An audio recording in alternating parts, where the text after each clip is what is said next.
नमस्कार दोस्तों, स्वागत है आप सभी का operating system video lecture series में।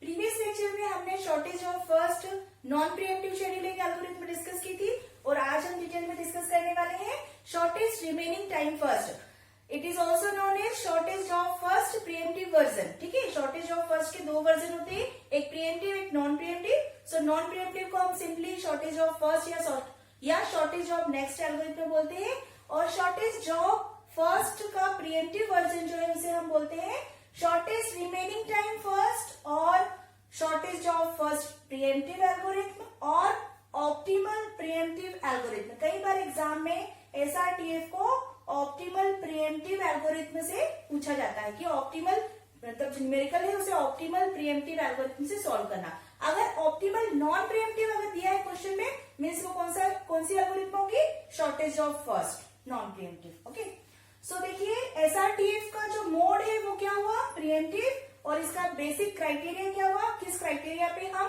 शेड्यूलिंग कर रहे हैं प्रोसेसेस की? तो according to shortest burst time. Means क्या होता है कि जैसे ही प्रोसेस रेडी क्यू में अराइव हुआ हम उसे शेड्यूल करते हैं सीपीयू के पास। ठीक है, और अराइवल टाइम के साथ साथ हम कंपेयर करते हैं कि किस प्रोसेस का बर्स्ट टाइम स्मॉलेस्ट है। जिस प्रोसेस का बर्स्ट टाइम स्मॉलेस्ट है रेडी क्यू में अवेलेबल प्रोसेसेस में से जिस प्रोसेस का बर्स्ट टाइम स्मॉलेस्ट है उसे हम शेड्यूल करते हैं। और अगर मान लो वो प्रोसेस जिसे हमने शेड्यूल किया है उस प्रोसेस के इन बिटवीन एग्जीक्यूशन में कोई नई प्रोसेस रेडी क्यू में अराइव होती है और उसका बर्स्ट टाइम जो अभी करंटली एग्जीक्यूट हो रही प्रोसेस है उससे भी छोटा होता है, तो यहाँ पर हम प्रीएम्प्टिव वर्जन देख रहे हैं। इट मीन्स उस प्रोसेस को जो छोटी वाली प्रोसेस है क्या करेगी? बीच में प्रीएम्प्ट करेगी, और जो सीपीयू के पास जो प्रोसेस है वो कहाँ जाएगी? रेडी क्यू में, और नई प्रोसेस शेड्यूल होगी with smallest CPU burst time. तो इसी को हम डेफिनेशन में देखते हैं। Jobs are put into the ready queue as they arrive. A process with shortest burst time begins execution. ठीक है, जो अभी हमने बताया कि जिसका सबसे छोटा बर्स्ट टाइम होगा वो प्रोसेस एग्जीक्यूशन स्टार्ट करेगी। If a process with even a shortest burst time arrives, the current process is preempted from execution and shortest job is allocated to CPU. तो अभी जस्ट मैंने वही एक्सप्लेन किया। तो आइए हम न्यूमेरिकल प्रॉब्लम से इसे समझते हैं कि कैसे होगा। तो चलिए इसका न्यूमेरिकल प्रॉब्लम देखते हैं। न्यूमेरिकल प्रॉब्लम अगर एग्जाम में आए तो हम एसआरटीएफ से उसे कैसे सॉल्व करेंगे? तो अगेन सबसे पहले क्या बनाना पड़ेगा? हमें गैंट चार्ट बनाना पड़ेगा। तो हम देखते हैं गैंट चार्ट कैसे बनेगा इसका।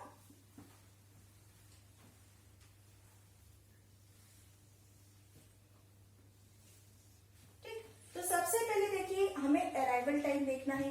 तो जीरो अराइवल टाइम पे देखिए कौन सी प्रोसेस अराइव हो रही है? P1।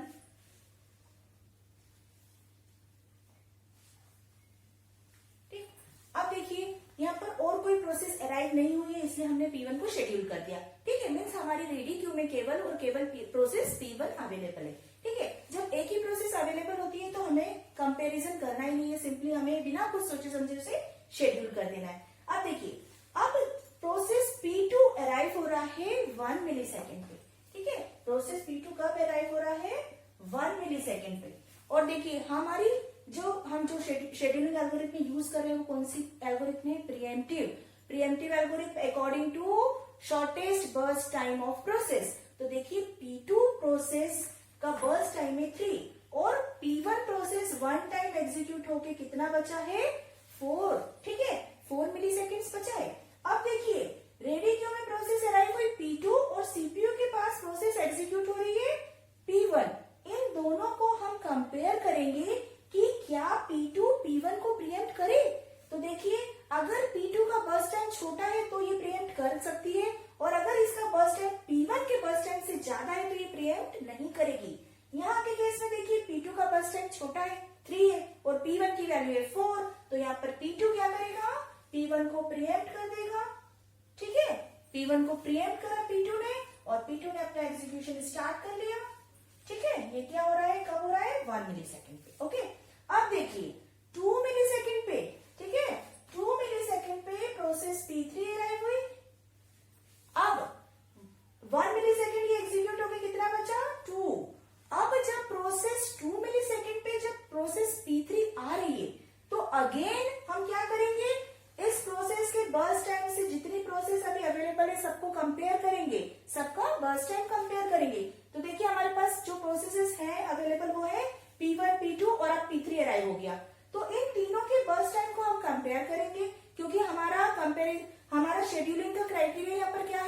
स्मॉलेस्ट बर्स्ट टाइम, तो देखिए यहाँ पर P3 का बर्स्ट टाइम सबसे स्मॉलेस्ट है, तो यहाँ पर P3 क्या करेगी, P2 के एग्जीक्यूशन को प्रीएम्प्ट करेगी एट 2 मिलीसेकेंड। ओके, ठीक है।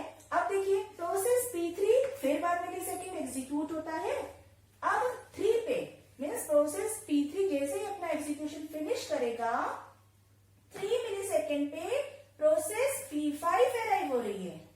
ठीक है, 3 मिलीसेकेंड पे प्रोसेस P5 अराइव हो रही है। ठीक है, इसका एग्जीक्यूशन तो कंप्लीट हो गया। अभी हमारे पास जो अवेलेबल प्रोसेसेस है वो कौन कौन सी है, P1, P2 एंड अभी जस्ट अराइव हुआ है P5।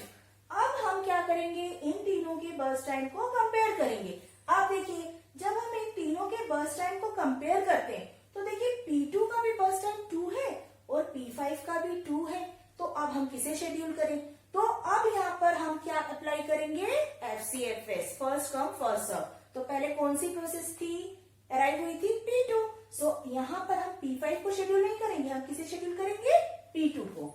सो यहाँ पर हम P2 को शेड्यूल करेंगे। ठीक है, P5 कहाँ पर रहेगा, रेडी क्यू में। ओके, अब देखिए P2 2 मिलीसेकेंड एग्जीक्यूट होगा। ठीक है, in between fourth process P4 arrive हो रहा है 4 मिलीसेकेंड पे, बट वो प्रीएम्प्ट नहीं करेगा क्योंकि उसका बर्स्ट टाइम क्या है, 4, जो कि P2 के बर्स्ट टाइम से ज्यादा है। ओके, सो P2 2 मिलीसेकेंड एग्जीक्यूट होगा, मीन्स 5 तक एग्जीक्यूट होगा। अब देखिए रिमेनिंग प्रोसेसेस कौन सी बची, P2 का एग्जीक्यूशन पूरा फिनिश हो गया। अब रिमेनिंग प्रोसेसेस जो बची है वो है P1, P4 एंड P5, और इन तीनों के बर्स्ट टाइम को अगर हम कंपेयर करें तो सबसे छोटा बर्स्ट टाइम किसका है, P5 का। सो हम P5 को शेड्यूल करेंगे। ओके, सो P5 को शेड्यूल किया, 2 टाइम एग्जीक्यूट हुआ। देन अब देखिए अब रिमेनिंग प्रोसेसेस कौन सी है, P1 एंड P4, और अगेन सेम केस हो गया, दोनों का बर्स्ट टाइम सेम है, तो हम किसे शेड्यूल करेंगे, जो प्रोसेस पहले अराइव हुई है, मीन्स यहाँ पर FCFS अप्लाई करेंगे। सो प्रोसेस P1 शेड्यूल होगी, 4 टाइम एग्जीक्यूट होगी। ठीक है, देन लास्ट में प्रोसेस P4 एग्जीक्यूट होगी 4 टाइम्स। ओके, सो ये कंप्लीट हुआ एग्जीक्यूशन। तो 15 मिली सेकेंड्स तक सारी प्रोसेसेस अपना एग्जीक्यूशन कंप्लीट कर लेंगी। ओके, तो यहाँ पर जो प्रोसेसेस प्रीएम्प्ट हो रही है किसके अकॉर्डिंग हो रही है, हम कंपेयर कर रहे हैं बर्स्ट टाइम को, और जिसका बर्स्ट टाइम सबसे छोटा है वो प्रोसेस करंटली एग्जीक्यूशन में जो प्रोसेस उसको प्रीएम्प्ट कर पाएगी। तो अब हम कैलकुलेट करते हैं फिनिश टाइम। तो देखिए प्रोसेस P1 का फिनिश टाइम सिंपली क्या है, 11, देन P2 का है 5, P3 का है 3, P4 कंप्लीट हो रहा है 15 पे, एंड P5 कंप्लीट हो रहा है 7 पे। ओके, अब हम निकालते हैं turn around time. Turn around time का फॉर्मूला वही है, finish time minus arrival time. सो फिनिश टाइम है 11, अराइवल टाइम है 0, सो 11, finish time of P2 is 5, arrival. तो प्रोसेस P2 का टर्न अराउंड टाइम हो गया 4, and process P3 3 minus 2 means 1, and for process P4 15 minus 4 11, and for process P5 7 minus 3 4। ठीक है, तो ये हो गया टर्न अराउंड टाइम। अब हम निकालते हैं वेटिंग टाइम। तो वेटिंग टाइम के लिए फॉर्मूला क्या है, turn around time minus CPU burst time. So process P1 का टर्न अराउंड टाइम हमने जस्ट अभी कैलकुलेट किया 11 माइनस, देखिए बर्स्ट टाइम हमने कट करा था, तो ये ध्यान रखेंगे आप कि आप ओरिजिनल जो स्टार्टिंग में दिया हुआ मीन्स 5 है ओरिजिनल बर्स्ट टाइम, तो आपको यहाँ पर 5 लेना है। ठीक है, हमने ये एग्जीक्यूशन में हमने समझने के लिए हमने कट किया था कि कितना रिमेनिंग टाइम बचा है। तो ओरिजिनल टाइम क्या है हमारा 5, तो 11 माइनस 5, 11 माइनस 5 6, देन 4 माइनस 3, यहाँ पर ओरिजिनल बर्स्ट टाइम क्या है 3, सो ये हो गया 1, देन फिर 1 माइनस 1 0, देन फिर 11 माइनस 4, 11 ही ना turn around time, yes 11 minus 4, तो ये हो जाएगा 7, देन फिर 4 माइनस 2, ये हो गया 2। तो अगर हम वेटिंग टाइम देखें, अगर डायरेक्टली हम देखने जाएं बिना फॉर्मूला के, तो देखिए P1 प्रोसेस ने कितना वेट किया, यहाँ पर 1 मिली सेकेंड एग्जीक्यूट हुआ, उसके बाद देखिए इसने 7 से 1 पर से वेटिंग स्टार्ट की और 7 पे फिर से एग्जीक्यूशन मिला, तो 7 माइनस 1 6, तो देखिए यहाँ पर वही आया 6। देन P2 का अगर हम डायरेक्टली गैंट चार्ट से देखें वेटिंग टाइम, तो देखिए यहाँ पर 1 सेकेंड यहाँ पर एग्जीक्यूट 1 टाइम यहाँ पर उसने वेट करा है, तो ये 1 टाइम यहाँ पर आया देखिए। देन फॉर P3 के लिए निकालेंगे तो P3 जैसे ही अराइव हुआ था 2 मिली सेकेंड्स पे, वैसे उसने एग्जीक्यूशन स्टार्ट किया और वही कंप्लीट भी कर लिया, तो इसने कुछ भी टाइम वेट नहीं किया।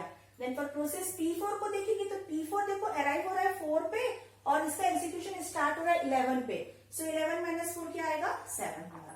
Then for process P5 waiting time क्या होगा, देखिए प्रोसेस P5 अराइव हुआ था 3 पे और एग्जीक्यूशन स्टार्ट किया था उसने 5 पे, सो 2 मिली सेकेंड उसने वेट किया। अब एवरेज निकालिए, एवरेज TAT क्या होगा, एवरेज TAT इन सारी वैल्यूज को प्लस करके डिवाइड बाय 5, तो ये होगा 6.2। एवरेज TAT अगर आप कैलकुलेट करेंगे तो ये हो जाएगा 6.2 मिली सेकेंड्स। ओके, इन पांचों वैल्यू को प्लस कीजिए, डिवाइड बाय 5 कीजिए। सिमिलरली हम एवरेज वेटिंग टाइम कैलकुलेट करेंगे, तो एवरेज वेटिंग टाइम कैलकुलेट करेंगे तो देखिए क्या आएगा, इन पांचों वैल्यू को प्लस कीजिए एंड डिवाइड बाय 5 कीजिए, तो ये होगा 3.2 मिली सेकेंड्स। ठीक है, 6 plus 1 plus 0 plus 7 plus 2 divided by 5, तो ये आएगा 3.2। ठीक है, तो इस टाइप से आपको ये कैलकुलेट करना है। रिस्पॉन्स टाइम जनरली पूछा नहीं जाता है, बट अगर पूछा जाए तो रिस्पॉन्स टाइम कैलकुलेट करना भी मैं बता चुकी हूँ। वैसे रिस्पॉन्स टाइम हमने देखा था कि जो नॉन प्रीएम्प्टिव एल्गोरिथम होती है तो उनका जो वेटिंग टाइम होता है वही उनका रिस्पॉन्स टाइम होता है। ठीक है, और अगर आप प्रीएम्प्टिव के केस में भी कैलकुलेट करना चाहें तो रिस्पॉन्स टाइम इजीली आप कैलकुलेट कर सकते हैं। फर्स्ट टाइम जब सीपीयू प्रोसेस को रिस्पॉन्ड करता है, ठीक है, उस टाइम से हम माइनस करते हैं प्रोसेस का अराइवल टाइम। सो देखिए प्रोसेस P1 को सीपीयू ने कब रिस्पॉन्स किया था 0 मिली सेकेंड पे और उसका अराइवल टाइम भी 0 ही था, तो यहाँ 0 हुआ। प्रोसेस P2 के लिए रिस्पॉन्स टाइम क्या होगा, देखिए प्रोसेस P2 1 पे अराइव हुआ और 1 पे उसे सीपीयू मिल गया, मीन सीपीयू ने रिस्पॉन्स कब किया 1 और अराइव भी हुआ था 1 पे, तो 1 माइनस 1 0, इट मीन्स P2 का रिस्पॉन्स टाइम भी क्या हुआ 0। And for P3 response time देखिए P3 अराइव हो रहा है 2 पे और 2 पे उसे सीपीयू ने रिस्पॉन्स किया, तो यहाँ पर भी रिस्पॉन्स टाइम क्या हो गया 0। एंड फॉर प्रोसेस P4 को देखिए P4 को सीपीयू मिला 11 मिली सेकेंड्स पे और प्रोसेस P4 अराइव कब हुआ था 4 पे, तो इसका रिस्पॉन्स टाइम क्या होगा 11 minus 4 means 7। Okay, and in case of P5 arrive हो रहा है 3 पे और सीपीयू ने रिस्पॉन्ड किया प्रोसेस P5 को 5 पे, तो 5 माइनस 3, सो 2 मिली सेकेंड इसका रिस्पॉन्स टाइम हुआ। तो ये SRTF का हमने न्यूमेरिकल प्रॉब्लम देखा। अब देखते हैं कि इसके एडवांटेजेस और डिसएडवांटेजेस क्या। तो देखते हैं एडवांटेजेस अगर हम SJF और SRTF में हम शॉर्टेज ऑफ फर्स्ट की बात करें तो एडवांटेजेस क्या होंगे, it guarantees minimal average waiting time. तो अगर हमने जो अभी न्यूमेरिकल प्रॉब्लम्स देखी तो आप देखेंगे कि अगर आप सेम प्रॉब्लम को आप FCFS से सॉल्व करें और फिर आप SJF से सॉल्व करें तो SJF के केस में जो एवरेज वेटिंग टाइम आएगा वो बहुत कम आएगा, so it minimises the average waiting time. Provide a standard for other algorithm, means अगर आप कोई भी सीपीयू शेड्यूलिंग एल्गोरिथम नई एल्गोरिथम अगर आप इंप्लीमेंट करना चाहें तो आप SJF को ही अपना बेसिस मानेंगे, क्योंकि अभी तक की सबसे ऑप्टिमल एल्गोरिथम यही है। तो आप ये क्या होगा, एक स्टैंडर्ड प्रोवाइड करेगा, बाकी की जो एल्गोरिथम इंप्लीमेंट होगी मीन्स उनका जो कैलकुलेशन होगा average waiting time, average turn around time, आपको इसी एल्गोरिथम से कंपेयर करके देखना होगा कि इससे कम आ पा रहा है या नहीं आ पा रहा है। ये एक स्टैंडर्ड प्रोवाइड करता है, अगर आप इससे कम ला पाए तो बहुत ही अच्छी एल्गोरिथम आपने बनाई है। अभी तक ऐसी कोई एल्गोरिथम नहीं है जो इतना ऑप्टिमल एवरेज वेटिंग टाइम और रिस्पॉन्स टाइम प्रोवाइड करे। एंड नेक्स्ट है average response time, better average response time compare to FCFS। तो जस्ट अभी हमने देखा कि FCFS में अगर हम रिस्पॉन्स टाइम निकाले तो वो वेटिंग टाइम के इक्विवेलेंट ही आएगा, तो इसका जो रिस्पॉन्स टाइम है वो उससे काफी अच्छा होगा। And it maximize throughput because more processes can be executed in less time। तो हमने थ्रूपुट की डेफिनेशन देख चुके हैं हम।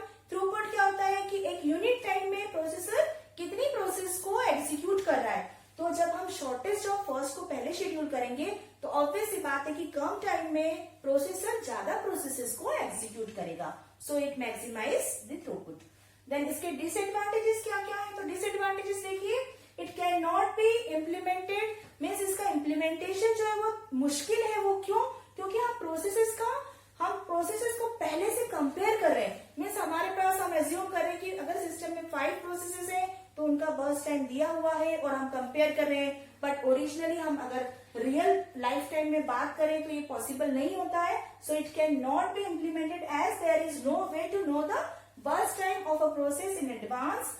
एंड सेकेंड जो मेजर प्रॉब्लम है इसकी वो है स्टार्वेशन। जो processes with longer burst time may get starved, means अगर कोई जिसका बर्स्ट टाइम ज्यादा है वो प्रोसेस अगर शेड्यूल ही ना हो पाए, ठीक है, मीन्स शॉर्टेज ऑफ फर्स्ट क्या करे, उसे बार बार प्रीएम्प्ट करता जाए। इसके 2 वर्जन है, प्रीएम्प्टिव एंड नॉन प्रीएम्प्टिव। तो नॉन प्रीएम्प्टिव के केस में प्रॉब्लम नहीं है। अगर लॉन्गर प्रोसेस ने भी अगर अपना एग्जीक्यूशन स्टार्ट कर दिया है तो स्मॉलेस्ट प्रोसेस अराइव होगी तो उसे प्रीएम्प्ट नहीं कर सकती। But in case of pre-emptive version में क्या होगा, स्टार्वेशन होगा ही होगा। वैसे एसजेएफ नॉन प्रीएम्प्टिव में भी स्टार्वेशन पॉसिबल है, but in case of pre-emptive version starvation की मेजर प्रॉब्लम है, क्योंकि हमेशा शॉर्टेस्ट प्रोसेस क्या करती है, लॉन्गर प्रोसेस को प्रीएम्प्ट करती जाती है। मीन्स अगर इसको एग्जांपल से समझे तो अगर मेरे पास कोई स्टूडेंट आया और एक स्टूडेंट 10 क्वेश्चन लेकर आया सॉल्व करने के लिए, और बीच बीच में एक स्टूडेंट आते जा रहे हैं और उनका प्रॉब्लम छोटा छोटा सा एक ही क्वेश्चन, तो मैं जिसको 10 क्वेश्चन पूछने उसको बार बार प्रीएम्प्ट करके इसको एक ही क्वेश्चन बताना है, इसको बता देती हूँ। तो यहाँ पर क्या कर रहा है, यहाँ पर मैं क्या कर रही हूँ, पार्शलिटी कर रही हूँ उस स्टूडेंट के साथ। उसके 10 क्वेश्चन पूछने तो उसमें उसकी कोई मिस्टेक नहीं है, बट मैं क्या कर रही हूँ कि जिसको एक क्वेश्चन पूछना है उसको पहले, इसका एक क्वेश्चन है इसको पहले बता देते हैं, इसको पहले। वैसे ही सीपीयू पार्शलिटी कर रहा है प्रोसेस के साथ, जिसका बर्स्ट टाइम छोटा है उसे वो पहले एग्जीक्यूट कर रहा है, ठीक है। तो यहाँ पर जो लॉन्गर बर्स्ट टाइम वाली प्रोसेस है वो हमेशा प्रीएम्प्ट होती जा रही है, तो उनका वेटिंग टाइम क्या हो रहा है, इंक्रीज होती जा रहा है, ओके। एंड नेक्स्ट है पुअर रिस्पॉन्स टाइम। तो जो लॉन्गर जो प्रोसेसेस है सीपीयू बर्स्ट टाइम वाली, उनका रिस्पॉन्स टाइम पुअर होने वाला है, क्योंकि उससे सीपीयू एंटरटेन ही नहीं कर रहा है, शेड्यूल ही नहीं कर रहा है। सो ये थे advantages and disadvantages. I hope आपको कॉन्सेप्ट क्लियर होगा। सो नेक्स्ट वीडियो लेक्चर में फिर मिलते हैं नेक्स्ट एल्गोरिथम के साथ। और अगर आपने अभी तक चैनल को सब्सक्राइब नहीं किया है तो चैनल को सब्सक्राइब कीजिए और बेल आइकन को प्रेस कीजिए मेरे लेटेस्ट वीडियो की जानकारी के लिए। तो नेक्स्ट वीडियो लेक्चर में मिलेंगे, तब तक के लिए धन्यवाद।